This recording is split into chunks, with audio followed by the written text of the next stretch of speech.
ঘাসের বনে ঝাঁকে ঝাঁকে পাখি, বিশাল এলিফ্যান্ট হার্টস, প্রাচীন বাওয়াব ট্রিজ আর দিগন্ত জোড়া আফ্রিকান স্যাভানা ল্যান্ডস্কেপ। এই দৃশ্যগুলো মনে করিয়ে দেয় তানজানিয়ার এক অসাধারণ সাফারি ডেস্টিনেশনের কথা। জায়গাটির নাম হলো তারেঙ্গিরি ন্যাশনাল পার্ক। তানজানিয়ার নর্দার্ন সাফারি সার্কিটের অন্যতম গুরুত্বপূর্ণ ন্যাশনাল পার্ক এটি।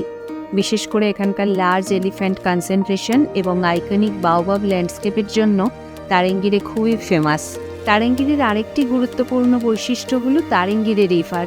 বিশেষ করে ড্রাই সিজনে যখন চারপাশের অনেক জায়গায় জল কমে যায়, তখন অসংখ্য প্রাণী এই নদীর আশেপাশে চলে আসে। প্রায় 2850 স্কোয়ার কিলোমিটার জায়গা জুড়ে বিস্তৃত এই পার্কটি আফ্রিকার ক্লাসিক স্যাভানা ইকোসিস্টেমের একটি দুর্দান্ত উদাহরণ।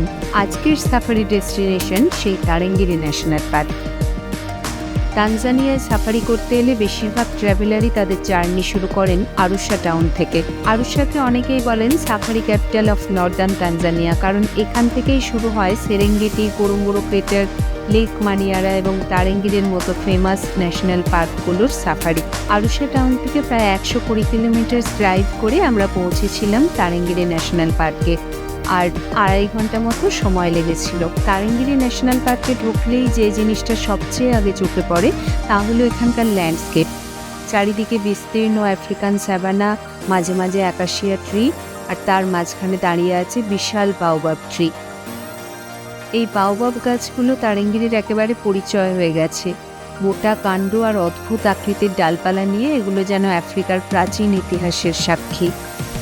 কিছু বাওবাব গাছের বয়স তো কয়েকশো বছরও হতে পারে।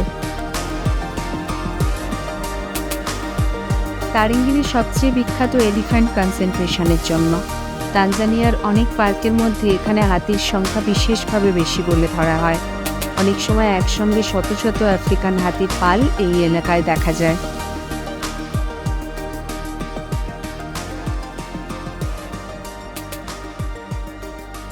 এই পার্কে আরও যে মুহূর্তগুলো না দেখালেই নয় তা হলো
যে কথাটা না বললেই নয়, এই পার্কের অসাধারণ বার্ড লাইফ।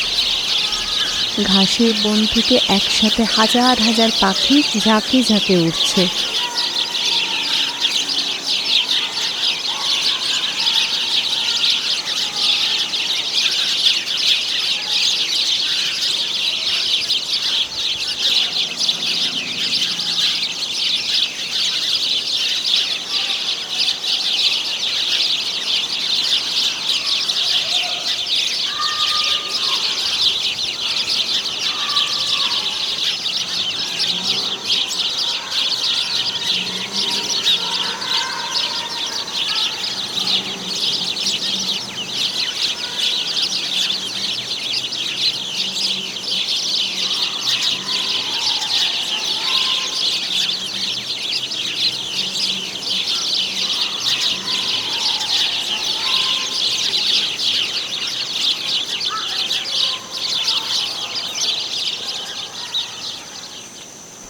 একই গাছে শয়ে শয়ে পাখির বাসা। সত্যি বলতে পুরো জায়গাটাই একটা যেন পাখিদের জগৎ মনে হয়েছিল।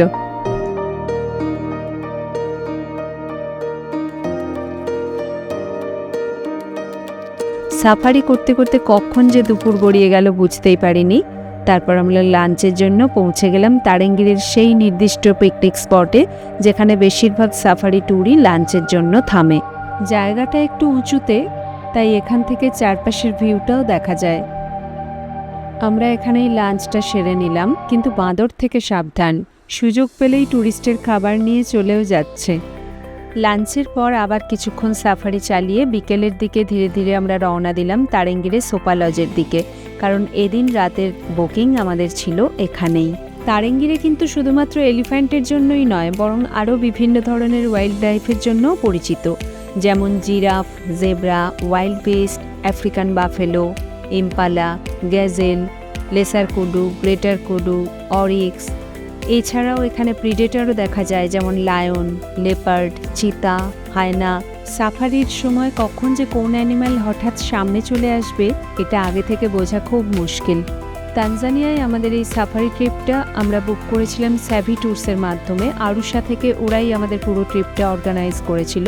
সাফারির জন্য গাড়ি, ড্রাইভার, হোটেল বুকিং সব কিছুই ওদের তরফ থেকে অ্যারেঞ্জ করা ছিল। আমাদের ড্রাইভার ছিল জাস্টিন, আর পুরো ট্রিপ জুড়ে ও আমাদের গাইডও ছিল।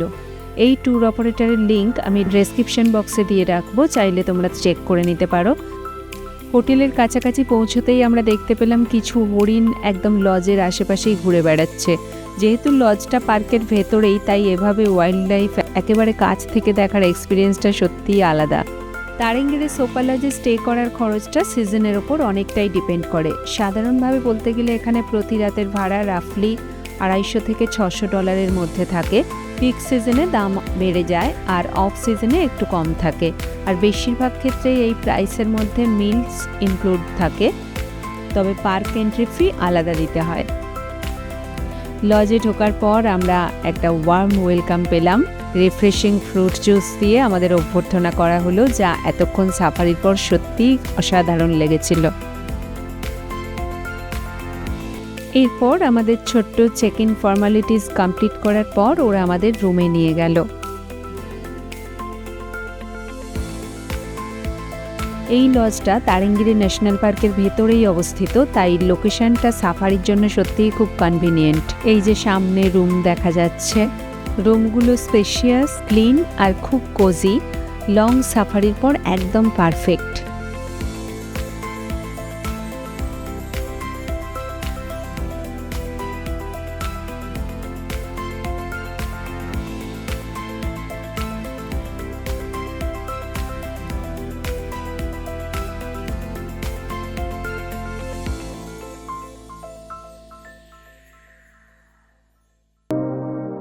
যেহেতু লজটা জঙ্গলের ভেতরেই, তাই ডিনারের সময় যাওয়া আসার জন্য স্টাফরাই টর্চ দেখিয়ে আমাদের এগিয়ে নিয়ে গেছিল। এখানকার স্টাফরা খুবই ফ্রেন্ডলি, আর ডিনারের সময় স্টাফদের ট্র্যাডিশনাল আফ্রিকান মিউজিক আর ডান্স পারফরমেন্স পুরো ইভিনিংটাকে একেবারে ম্যাজিক্যাল করে তুলল।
আমরা তারেঙ্গিরিতে এসেছিলাম মে মাসে।